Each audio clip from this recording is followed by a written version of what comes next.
Eh bien, bonjour, bonjour, me revoilà pour une nouvelle capsule pour vous présenter l'arcane de l'ermite selon l'expression du tarot-thérapie. Qui est-il? Quel est son message? Quelles sont ses parts distorsionnées? Où va-t-on dans l'unité avec l'ermite? Voilà sa description. Il est le sage de la connaissance et du savoir. Avec sa lanterne, il sonde la nuit et lorsque c'est le moment, il conduit les âmes à la lune, afin que le pèlerin puisse observer ses ignorances et continuer son chemin éclairé par sa vérité intérieure.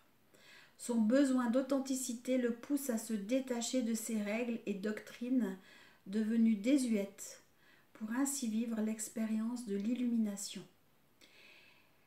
En quête de vérité, il vit son chemin et suit sa propre étoile en direction de la Célestine. J'ai vibralisé un message le 1er avril 2019, message vibralisé par l'ermite, enfin par Anne Chantal, par moi-même, reçu de l'ermite.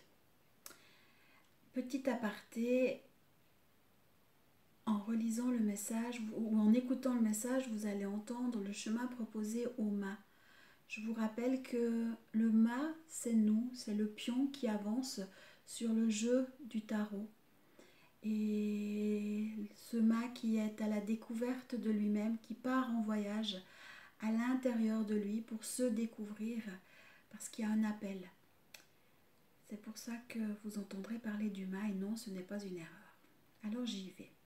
Le chemin proposé au mât insuffle la remise à zéro de vos programmations internes ainsi que la dissolution de toutes les scories et implants vous composant.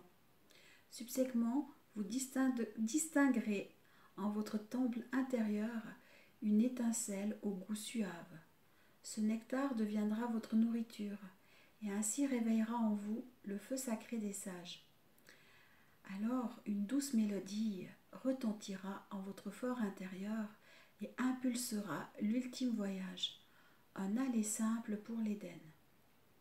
Par contre, sachez que tant que la miséricorde n'habite pas votre cœur, la symphonie divine de votre âme ne peut résonner à travers les cieux.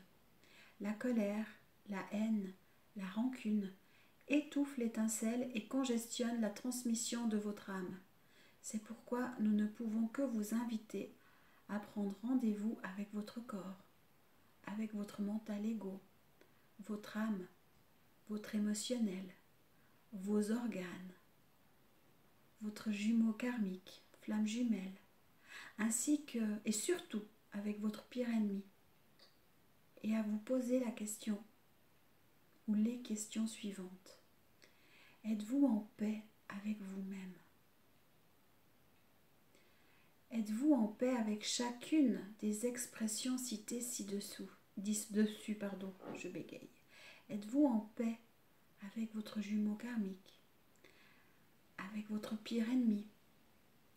Vous n'êtes pas obligé de faire un face-à-face en allant boire un café ou en les appelant, mais à l'intérieur de vous.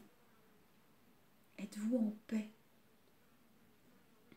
Est-ce que chaque cellule de votre corps, chaque particule de votre être exhale la miséricorde?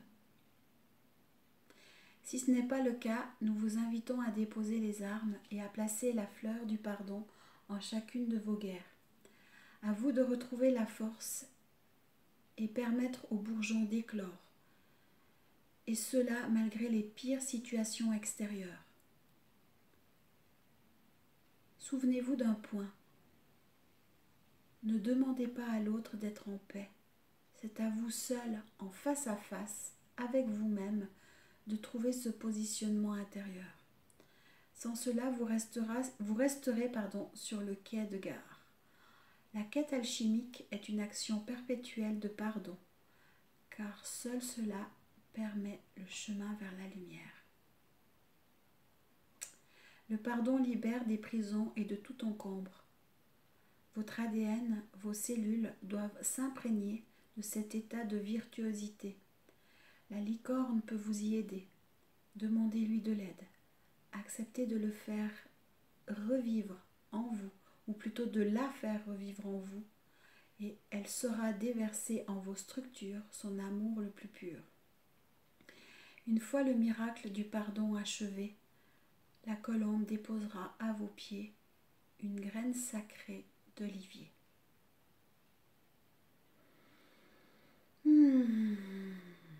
Et maintenant, je vais vous présenter l'ermite dans son aspect distorsionné.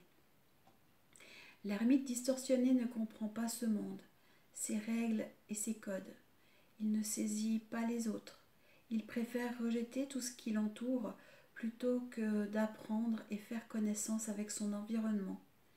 Il repousse ce qu'il ne connaît pas. L'ermite distorsionné est apathique, capricieux, indolent et fuyant.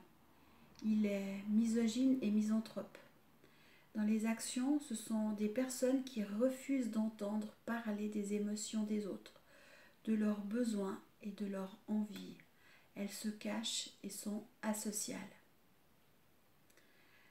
Par contre, l'ermite dans son aspect unifié, c'est une personne réfléchie, humble, à l'écoute et qui a de l'expérience, toujours de bons conseils. Sa connaissance et son savoir découlent de son propre vécu.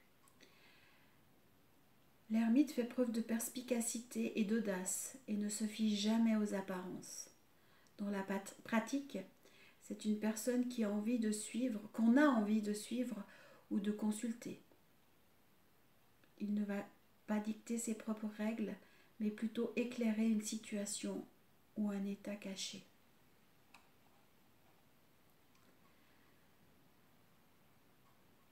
Après cette découverte de l'ermite, je vous souhaite une belle intégration, une belle rencontre avec votre ermite distorsionné,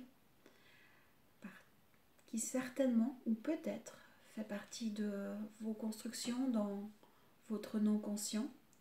Et je vous dis à bientôt pour une nouvelle arcane et je vous souhaite de prendre soin de vous.